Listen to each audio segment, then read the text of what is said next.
How's it going, Yankee fans? Welcome back to Fireside Yankees with your boys Alex and Ryan. So, yesterday we had a little off day. The Yankees had mechanical issues on their bus. Their plane was delayed, and they finally get down to Tampa. And I think that right now, if you're looking at this Yankee team, you kind of wonder, okay, like where do we go from here? Obviously, this is going to be an interesting next couple of weeks as the All-Star break gets a little bit closer in a couple days, and then we have the trade deadline at the end of the month. And in this episode, we're going to talk about three players that we love, or we like at least for this Yankee team. I'd say some of them we do really love. I know Ryan has soured on one of these guys, and we'll talk about why. But this infield needs support. This bullpen could use support, and if the Yankees stumble upon a starting pitcher that can make them better, especially with the way Carlos Rodon has been pitching lately, maybe they go and be a little bit aggressive, and you can always move one of the starters into the bullpen.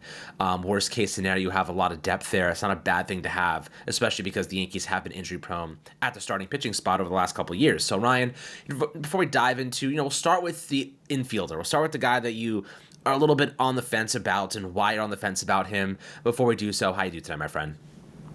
I'm doing pretty good. I mean, the Yankees are going to go to Tampa. Tampa's kind of a house of horrors, but, you've got to show up and show out. And they're going to have to show up and show out because they're out of time to keep slumping. They have another bad weekend. They might not, they might be in third place. So they've really got to step things up here. But as for Luis Rengifo, look, I don't think Luis Rengifo is a bad baseball player, but he may just be a bad fit right now. I think the fit was better when the Yankees had 6 or 7 guys slugging, right? And they had guys who could hit for power, and it felt like they could just kind of do no wrong on that end.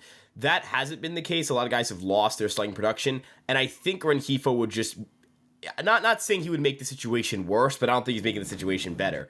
High BABIP guy, dude. 349 BABIP. His career BABIP's 290, right? He's got a 55.3% ground ball rate. He's fast. He's not really a good defender. So, Alex, I don't know. Do you want to see a guy get a chopper to third and completely botch it? Is that going to make my viewing experience better? Probably not, Yeah, I mean, look, right now, Rengifo does solve some problems for us. Now, it is important to note he's a bad infielder, but again, Liberatore is also a bad infielder, so you're not really losing much there in terms of defensive production, but, the key point here is his slugging rate. Obviously, he's not going to hit 20-plus homers per season. He hit 17 in 2022 with the Angels. That was the most he's ever hit.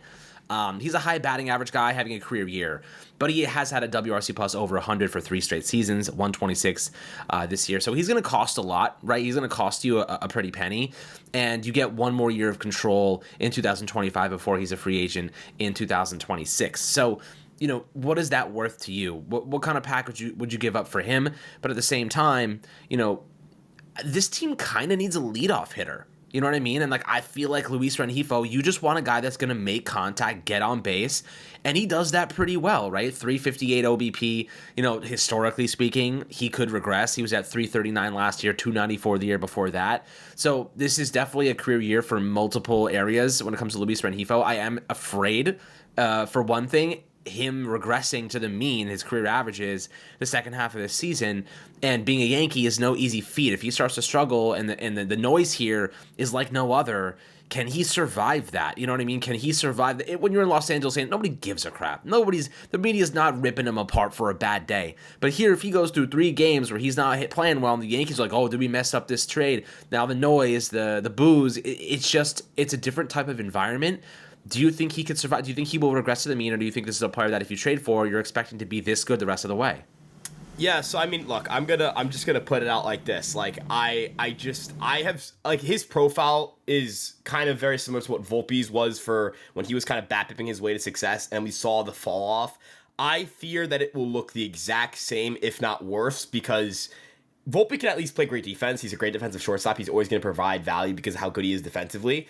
Rengifo, he could go on a stretch where he just has a 40 WRC plus for a month, and then you're looking at your deadline acquisition, and he's potentially worse than DJ LeMahieu, right? And you're just you're stuck, right? You're stuck with him. You're stuck with hhim for another year. I mean, I guess you could non-tender him, but non-tendering the guy you just traded for would look so bad.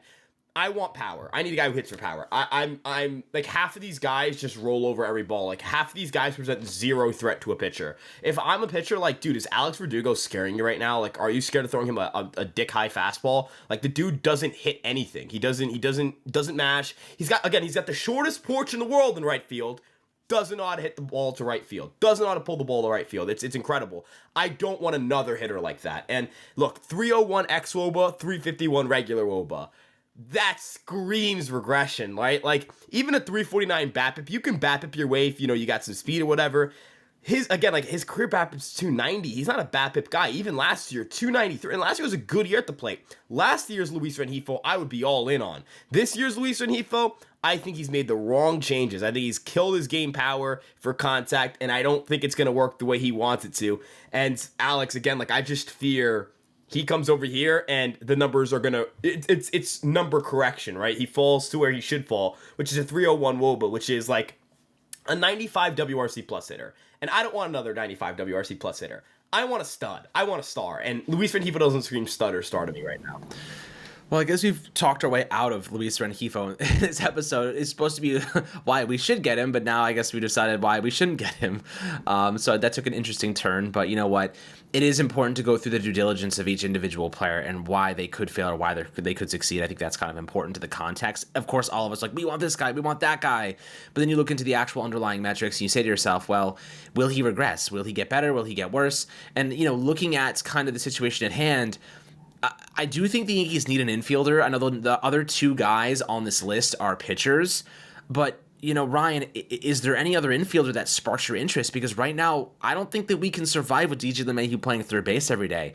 I can't wait for John Birdie to get back. As I said in the last episode, I did not imagine that's how I would feel on July 9th. Where the hell is John Birdie? Obviously on the injured list, but is there anyone else that stands out to you that makes you think, well, this guy could be a good asset for the rest of the way? I don't know if we can't trust DJ LeMahieu, in my opinion. I don't think we can trust Gleyber Torres. Anthony Volpe is regressing significantly. Ben Rice is having a really hot start, but can he sustain that? Probably not. He is a rookie after all, so we have to expect those ebbs and flows. Is there someone that you think could be a good fit for this team that's not Luis Rengifo that may bring a little bit more power? Yeah, I mean, if I had my cologne next to me, I'd start spraying that shit because LeMahieu stinks, dude. I mean, it fulminates the air with just disgust, right? He's been so bad. He's a rally killer. He is a rally killer. He steps up with the runner on first. You roll your eyes, you know the inning's over. Looking at the infield though, I just, again, not taking a victory lap because, it's 88 games, things could change. But I remember saying Matt Chapman would really help this team. And right now he has a 116 WRC plus, and the Giants are 3 games under 500. I have never rooted for a team in the NL West to lose as hard as I'm rooting for the Giants to lose. I need them to fall out of it. This guy, he'd be perfect. He has 24 doubles. That's the 5th most in Major League Baseball. 12 home runs. He hits for power. He's in the 80th percentile in sprint speed. He's got 1.7 base running value. He's a good defender. Again, he can hit. He would be perfect for just kind of just giving them more depth in the lineup, giving them some more pop, giving them some more power. He may not have a higher OPS than Luis Rengifo right now, but I promise you that from the trade deadline forward, whether Chapman gets moved or not, he will have a higher OPS than Luis Rengifo. And I also want to point out, with Chapman, he could opt out at the end of the year. I know that his opt-out it's a player opt-out, and that kind of kills his value a little bit. But he already has a 116 WRC plus. He's 31 years old. It would be really dumb for him to opt into a 2-year deal when he could go in the open market, get a 4 or 5-year deal, and get guaranteed money and more money. He's only making $18 million a year. That's less than the qualifying offer. So he can get some serious cash. Yankees don't have to re-sign him. I have no interest in re-signing him. Just have him be your mercenary, your weapon. You need a bat, and you need a power bat, and to me, he screams a lot better of an overall fit than Rengifo. He's actually faster than Rengifo too. I want to point that out. He has a higher sprint speed than Luis Rengifo. So if we want to talk speed, defense, hitting, he clears him in all 3. So that's my guy to pick for third base. But of course, that falls on the Giants selling. So let's not go Giants. I hope they lose. I'm hoping for both Giants to lose, actually. The New York and San Francisco. One for tanking reasons, the other so I can get Matt Chapman.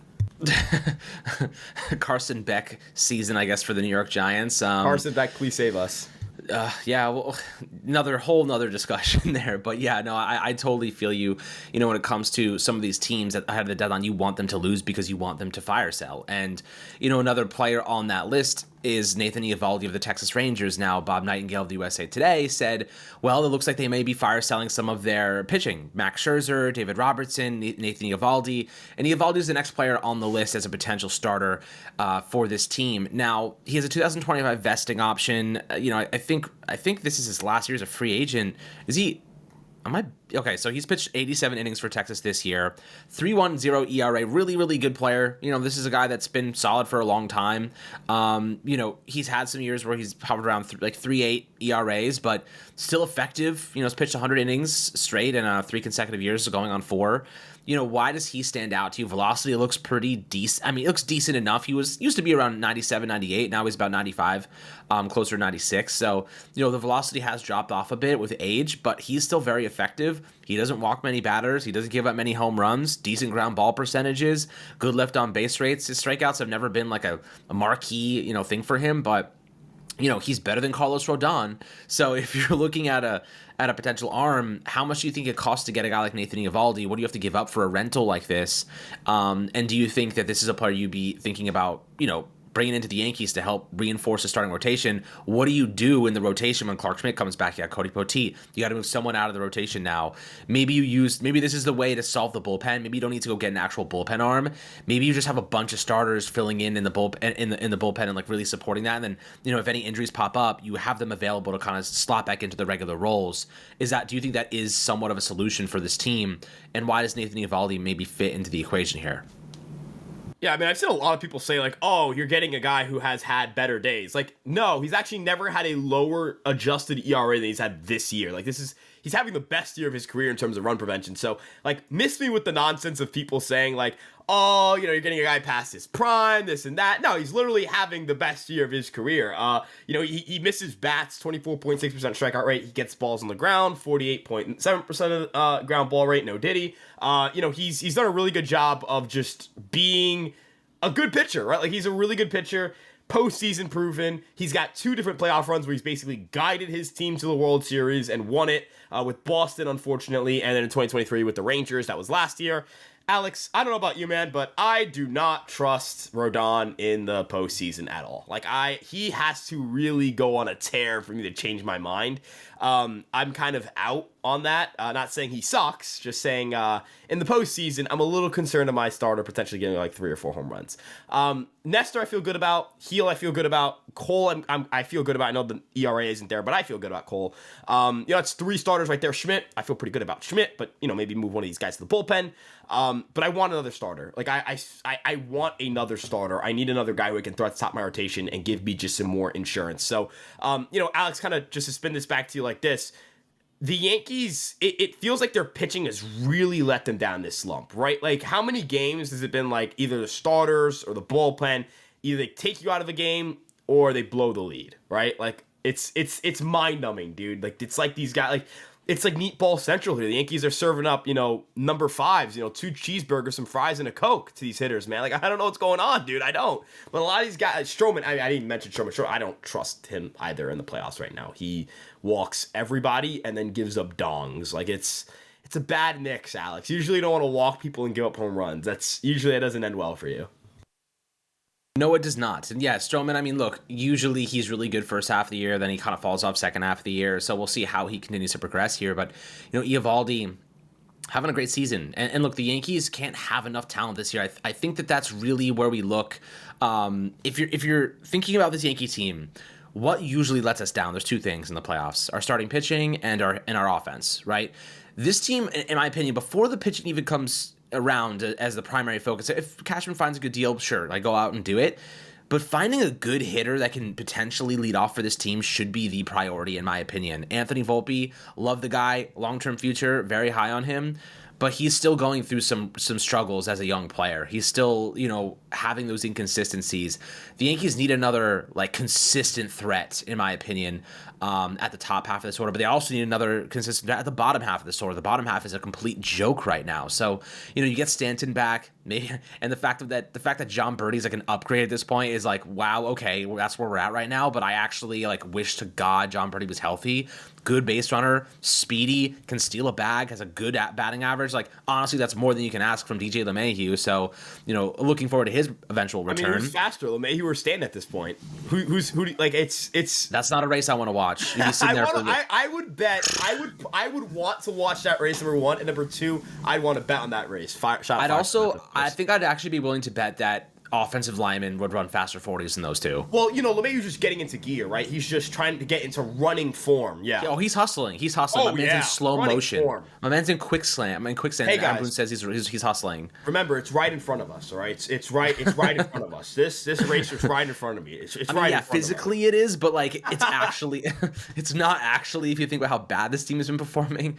I don't know. It's the cliche freaking quotes that we always hear from Boone, right? It's the cliche generic crap we hear every single season. Nobody's ever held accountable. There's never any consequences. I just don't understand. Like, he benches Gleyber Torres for a lack of hustle, and then the next day, DJ LeMahieu does it, and he's like, oh, no, he's hustling. I'm like, dude, you have video footage. The dude's getting treatment, and granted, he should be getting treatment. I'm not saying he shouldn't get treatment to speak to the media, but, like, could you imagine if Stanton, after a game where that happened, said, Boone was like, no, he can't speak to the media, he's getting treatment. He would get ripped a new one. He'd get ripped a new one. Like, all due respect. And I know there's one, and between these two players, not only is one of them having a better 2024, Alex, how many postseason runs has Stanton had where he's carried this game, right? Like, we talk expectations for Stanton, and like, the bar we set very high for Stanton, Not saying we don't set the bar high for LeMahieu, but it feels like the Yankees don't set the bar high for LeMahieu. The guy's putting up Aaron Hicks 2023 numbers. When the dude, remember when they cut his ass in Cincinnati while he was getting hot? They cut him while he was getting hot. Not saying it was a wrong call, but they cut him while he was getting hot. They cut Donaldson last year with a 78 WRC plus. Man, LeMahieu would kill for 78 WRC plus right now. I mean, is he the golden boy? Like, do we have to protect? Like, I don't want to dance around this conversation. I don't want to, like, make this conversation all about LeMahieu, but they need to make sure they get an infield. They can't pull what they did in 22, where they had IKF and Donaldson stinking it up, and they didn't get a single guy to upgrade over either of them. This is the team. Like, I want to point this out. This has to be the team they go all in for. If this team gets flamed out in the first round, Alex, it's not a disaster. It's a catastrophic disaster. It's kind of a disaster I think gets people fired.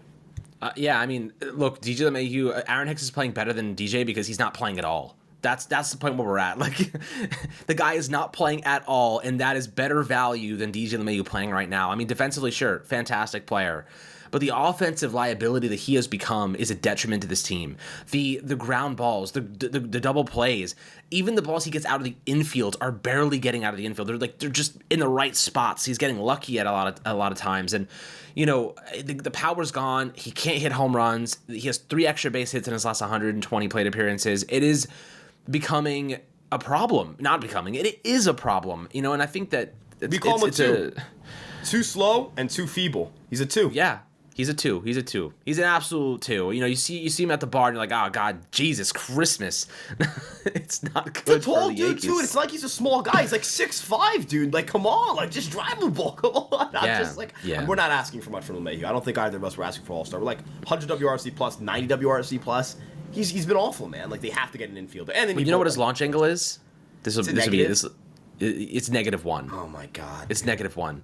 You know what a -1 launch angle looks like? It looks like you're a battle axe, like you're coming out of Vikings TV series. You're literally hacking at that freaking ball into the dirt. My man is better off chopping trees down outside the stadium than going after these pitches. Can he just strike out instead of hitting a ground ball to run on first? Like, it'd actually be more useful. Please, it would just be more useful. Like, dude, just swing and miss at that point. I can't believe I'm saying this. Please just swing and miss instead of putting a ball. Like, do you remember the bobble? Rafael bobbles the ball, and this is the player talking about. Yeah. And he almost got thrown out. I mean, how do you, like, if you, I'm sorry, I know I'm getting off track here, but, like, dude, the point of this episode is they really need a third baseman, like, desperately need a third baseman, man. Yeah, somebody that can hit, preferably someone that could run, that'd be nice. As we said, 20 straight games the Yankees have not stolen a base. We watched the Boston Red Sox steal 7 bags in a game against Jose Trevino, like, 2 weeks ago, right? 7 in a game. The Mets ran it right back on us, too. You know what I mean? This is a situation where the Yankees, they wanted to be more balanced, and instead they've pigeonholed themselves yet again into being a slow, unathletic team, and if you're not slugging, what are you doing, right? We asked the Yankees, man, okay, we want to be, we want to have some decent batting averages, right? And that's okay. Having a good batting average is good, right? It's, objectively a good thing.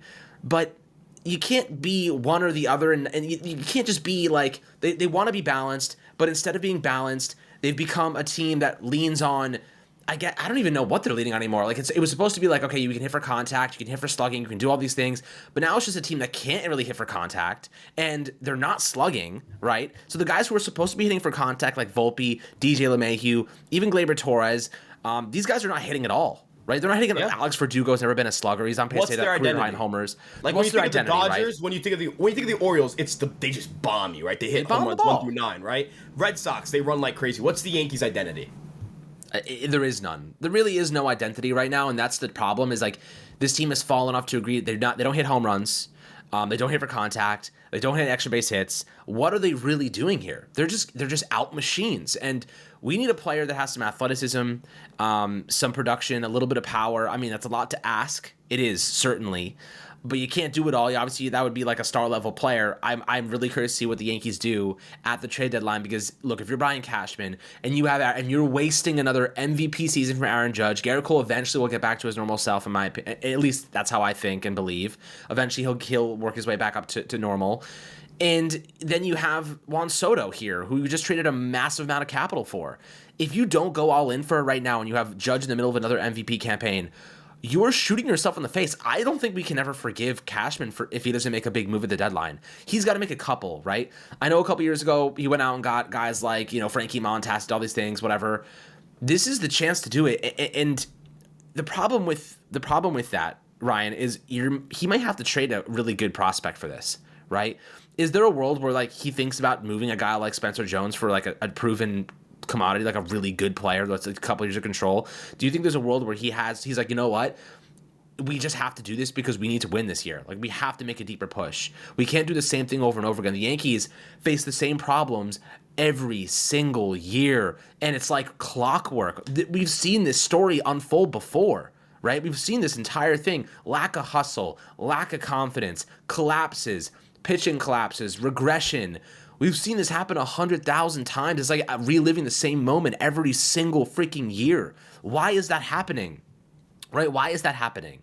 Yeah, it's bad that it keeps happening under Boone. Like it's a thing. Like I was listening to the podcast that Kirshner and Randy Wilkins do, and they were talking about like the amount of times the Yankees have gone 5-15 since 1998 or 1996. 3 times from 96 to 2021. 3 times from 2022 to 2024. Right? Like this isn't the normal ups and downs of a season. The Yankees have these prolonged stretches where they just crumble under pressure. And you got to question what happened, what Boone is doing. You have to question what Judge is doing as leaders. You have to question what Cashman's doing. You have to question the other guys in the clubhouse who are not being leaders, right? Like, they were also mentioning a really good point about like leadership, like outside of Judge, who is really like the leader of that team. I think Cole is one of the leaders of this team. I think he's a leadership figure, but like back we had CeCe and Gardner, right? CeCe and Gardner were leaders on top of Judge being a leader, right? You have, in the 90s, you have so many guys who are veterans who were presences in that clubhouse, I don't necessarily know they have that now. And, the trade deadline, you can't trade for leaders because they're going to come into a new clubhouse. They're not really going to have much pull. And, that's why, when I mentioned a guy like David Robertson, let's say in a video, or Nathan Eovaldi, like David Robertson's been a Yankee for a while, right? So like maybe he can kind of have some of that leadership presence. And he represents himself. Like he doesn't even have an agent, I think. Like that's kind of the type of guy you're bringing in. I think that's an important guy to bring in on top of the performance on field. And, like a guy we really like for the bullpen is like Tanner Scott, right? Like Tanner Scott can really help your bullpen too. His stuff is gross, right? I wrote about him this morning, gross arsenal. But on top of getting more talented, the Yankees need to figure out a way to avoid these collapses. They have to be better at this. This can't keep happening to them. It can't keep happening to them, Alex. And moving forward, when you're looking at what this team can be, what this team should be, it's not like this team doesn't have the talent. It's not like they don't. They don't put it together in their effort all the time, and that's the really disheartening part. Like, we're sitting here talking about, can the Yankees hustle? Like, why should I be begging my team to hustle? It doesn't take talent to hustle. It doesn't take being red hot to hustle. It doesn't take being a great baseball player to put together a great effort. You can run out a play. You should run out plays. Like, how are they not running out plays? Why is LeMahieu not getting into a rundown? Why is Volpe not running it at home? Why are these things happening? Why in 2022, you have you have a collapse in August? Why in 2023 you played like horse shit in August? The offense was dead and all that stuff. Somebody needs to pull these people together, right? And does it always all fall on Boone? No. Is it still partially on Boone? Absolutely. Is it still on on Cashman for the roster? Absolutely. It's a $300 million roster, right? The Orioles are beating the shit out of you and taking your lunch money, and they have half the payroll, maybe a third of the payroll. The Red Sox are beating the shit out of you and taking your lunch money, and they cut payroll, right? So how about find some identity? They need an identity, right? Like I wrote about this morning. Alex, do you know there's no team in baseball who has more players with a below average slugging percentage, a below average speed grade? So like the Yankees have the most slow contact hitters in baseball. No one else has more. No one else. Yeah, I mean, look, we know this team needs help. The last guy, we went on a really long tangent there. We're sorry about that, but we'll quickly run through this last guy, Tanner Scott, 29-year-old bullpen arm, lefty. We could use another good lefty pitcher. Coming in with a 1.42 ERA, almost 10 strikeouts per nine. This is a very good player in a contract, expiring year. So he's a rental. But, Ryan, what do you like about Tanner Scott? This would be a perfect fit. We really need a good bullpen arm. And I think this is a guy you would even consider extending beyond this season after things kind of unfold. Obviously, you got to figure out Juan Soto's deal. But I think you take that Tommy Kahnle money and you say, here you go, Tanner Scott. You're a better pitcher and you're a lefty. And we could really use you. So I think this might be a nice asset for the Yankees long term if they do want to go out and get a player like this. Dude, his stuff is gross, man. The slider is ridiculous. It's 88 miles an hour, like the velocity of like a cutter almost, but it's got 7 inches of sweep and a ton of drop. The fastball, 96, 98, 7, can touch 98, 99. Good vertical action. He throws the ball from a lower slot. I know the walks are high, but they've gone down in recent outings. Like it seemed to have been just a blip in the radar, and the strikeouts are up. Dude, he's just gross. And he's a high leverage weapon, right? Like he is a guy who is going to murder teams in high leverage. He kills left-handed hitting. The Yankees need help on that front. He murders right-handed hitting. He's a buzzsaw pitcher, right? He's the kind of guy who comes in, he'll just punch out a billion dudes. And the Yankees need that. Yankees desperately need somebody who can do that. Over the last 2 years, who has the most WAR out of the bullpen? That is Tanner Scott, right? That is Tanner Scott. He has been the most valuable reliever in baseball over the last 2 years. In terms of win probability added, which is factoring in your leverage situation, Tanner Scott has by far been the best pitcher in terms of coming in and getting shit done, for lack of better terms. He's a stud, dude. He's got the most shutdowns, 62. He's got, he's just nasty, man. He's just nasty. His 143 stuff plus thing is top 5 amongst relievers. What I want every Yankee fan to do, here's your homework assignment, guys. Search up Tanner Scott highlights. Just watch the dude pitch. I mean, the numbers are great, but I think the stuff, the projectability, as you mentioned, maybe a longer term situation if you're able to re-sign him in for agency. This guy is an absolute stud. This guy throws so hard and has great movement. He's perfect for this team, and he's left-handed. They need a left-handed reliever because Ferguson and Gonzalez, hashtag that shit stinks, Yeah, that does stink a lot. But guys, always happy to hear your thoughts below in the YouTube comment section. Lots to unpack here. We went through a lot of information, a couple players, big tangent, but I think you guys probably enjoyed that tangent with the rest of us because this team deserves the criticism right now, in my opinion. I think you guys would probably agree with that. As always, make sure to like and subscribe. And we'll catch you guys on the next Fireside Yankees episode.